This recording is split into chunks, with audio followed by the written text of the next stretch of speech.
Il-Kunsill Lokali ta' Ħal Qormi rebaħ l-A+ Accessibility Award. Dan minn fost 26 kunsill lokali madwar Malta u Għawdex. Il-kompetizzjoni tnediet fi frar li għadda u l-kunsilli jridu jissottomettu l-proġett tagħhom. Il-bord tal-għażla għażel l-aktar proġetti tajbin għall-anzjani u għall-persuni b'diżabilità, kif ukoll kellu jara li x-xogħol isir.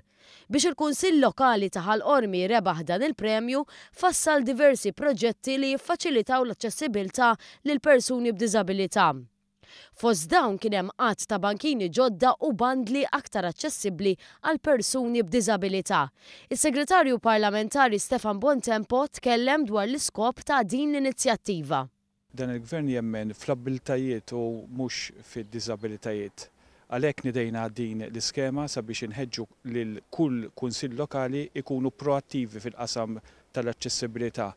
Nemnu li kulħadd għandu ikollu l-istess opportunità sabiex igawdi bl-aqwa mod possibbli il-lokalità tiegħu. Is-Segretarju Parlamentari Ġustin Karwana fissret kif il-premju kien jikkonsisti f'25,000 euro li jridu jissarfu fi proġetti fl-istess qasam. Aċċessibilità hija importanti ħafna, allura f'kull livell u f'kull qasam ċertament fuq livell lokali rridu niggarantixxu li jkun hemm l-aċċessibilità sħiħa għal persuni b'diżabilità.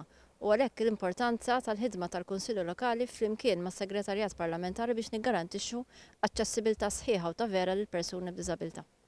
Fit-tieni post tikklassifika l-Kunsill Lokali tax-Xagħrha Għawdex u ngħata l-premju ta' 15,000 euro, filwaqt li fit-tielet post ġie l-Kunsill ta' Tas-Sliema li ngħata 8,000 euro.